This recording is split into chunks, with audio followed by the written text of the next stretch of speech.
As we stated earlier, we'll be covering the men's javelin throw competition today, and Larry, that competition's wide open. Well, it is, Dwight. 100 feet has been added to the javelin distance since 1932. The end result is now, under the old javelin up until a year ago, you could stand in the end zone of a football field, fire at the length of the football field, and the world record would go out the other end, out past the end zone, 343 feet. And the officials were worried that at some track meet, that spear might stick actually in the third lane of the track, killing someone. So what they did was they flattened out the javelin's tail a bit, adding some drag. They also moved the center of gravity forward just a bit. The end result is we have basically a new event, don't we? And not only that, most stadiums are built for a headwind, which was what was conducive to the old javelin. Right. Now, you need a tailwind for the new javelin, and all the stadiums are not really conducive for good flights of that implement. It's true. Many of the javelin throwers, when you talk to them, would talk about it being a brute strength event right now. Yet I think the surprise is some of the people who are not as big as East Germany's giant Uwe Hahn, who had the world record, are smaller men still throwing the implement pretty well. And I think also it takes a little bit more finesse than it used to. I will. I'm looking forward to what will happen here today. Two Americans are in the final, Duncan Atwood, Tom Petranoff. Let's see what they can do. They certainly are close to the world record distance for the new javelin. Well, anybody can win this one, and we'll be back with that competition right after this.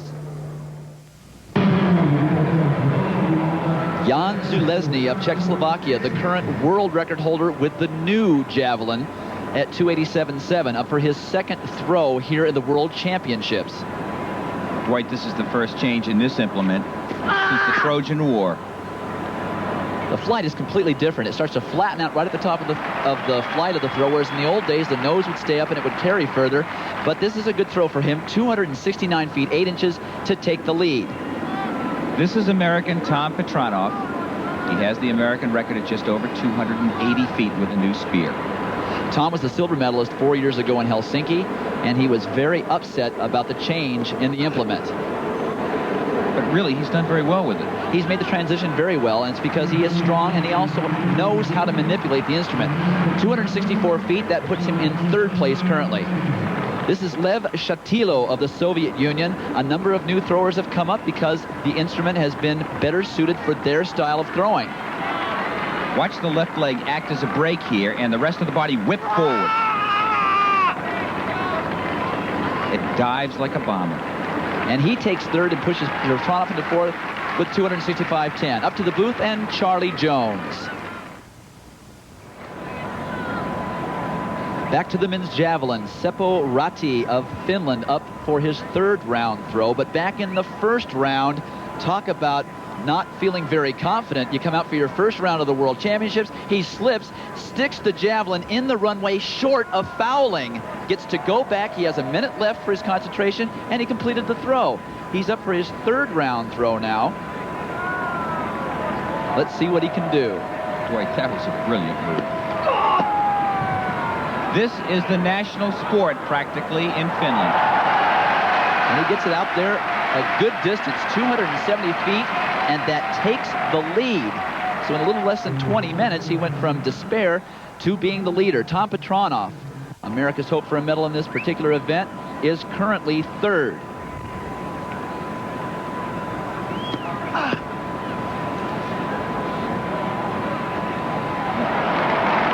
266 feet, 8 inches. And that keeps him right where he is. He's into fourth. Watch Petranoff now. The leg should be planted before the arm begins its forward motion. The spear should be up behind the right ear in this case, the elbow above the shoulder when the release occurs. Everything is done to create a whip-like motion. The idea is to try to throw the entire javelin through the point, the tip of the javelin, which is very difficult to do. That's where the finesse of the event comes in. Petranoff, however, is struggling. Let's go back to Dick in the studio. Despite that disastrous first attempt by Räty, the Finn, he, with a strong throw, perhaps be one of the surprises in these championships. He was not highly regarded coming in. Of course, that was the only gold medal for the host Finns in Helsinki when Tiina Liilak won the gold for the women in the javelin. And it's a most interesting competition. The Finn is still in the lead, we understand, going into the 5th round. At what might have been the favorite going into this particular competition, Viktor Yevsyukov of the Soviet Union. Very consistent thrower in a very inconsistent event. This event has given help to the National Football League in a sense. Terry Bradshaw and Russ Francis were both former national high school record holders in the javelin throw. Both powerful players. With that throw, Yevsyukov takes the lead from the Finn Räty by 8 inches. Watch his run-up now. 70 to 75 feet he uses to build up the speed, which is so instrumental. The legs are key to this event. It's not so much the upper body. Watch the leg plant of the left leg in the follow-through. He makes the whip-like motion, stays behind the plane, doesn't break it. An excellent throw for Yevsyukov, taking the lead in the 5th round. Not much of this competition left. Let's go back to Charlie Jones. Now we go to the final round, the javelin, and we've got a Soviet, a Finn, a Czech, and an American in a very tough competition. 1 throw to go in the javelin. Dwight Stones, Larry Rawson down below, and still hopes that the American Petranoff with a chance to medal.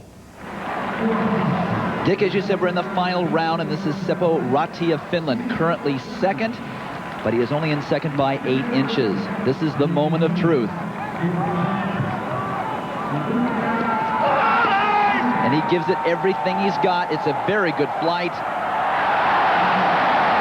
And you can hear from the crowd, Seppo Räty on the final throw of the competition has moved back into the lead, 274 feet, 1 inch for Räty. Dwight, this is reminiscent of what Tiina Lilak did in Helsinki in '83 at the first World Championships, her 6th and final throw. Watch him reach back with a spear, planted up by his ear. The left knee will be bent slightly. It will act as the break I've mentioned. He whips the javelin through, the legs plant. Look at the screen. He got everything that he had into that javelin. He's got to feel good about that. Seppo Räty of Finland. Tom Petranoff currently in 4th. This is his final attempt, his final chance to crawl into the medals. He was the silver medalist in Helsinki. Petranoff goes for it all, but he can see that it's not far enough and steps over the line for an intentional foul. Notice where it landed off to the right there. It was not, as you were saying, straight down the middle, which you try and do in the javelin. Disappointing competition for Petranoff. I know he was coming in here thinking that he might be able to get back into the medals to set himself up for next year's Olympics. He comes through. He's not pressing at this point. Brings the point right next to the side of his head. But he just gets the foot down and the arm behind. He's not in rhythm. He's not in sync. He already knows that there's no chance, and he steps over. It's a shame for Tom Petranoff, but there's always next year. So Seppo Räty of Finland, that's been their event through the years. Historically, they have 6 gold medals, the men in the javelin and the long distance running, and the Finns who won their only gold in Helsinki in the javelin from Tiina Lilak, get another from Räty today. The Soviet is 2nd, Železný, the Czechoslovak, 3rd, and Petranoff disappointed, just out of the medal picture.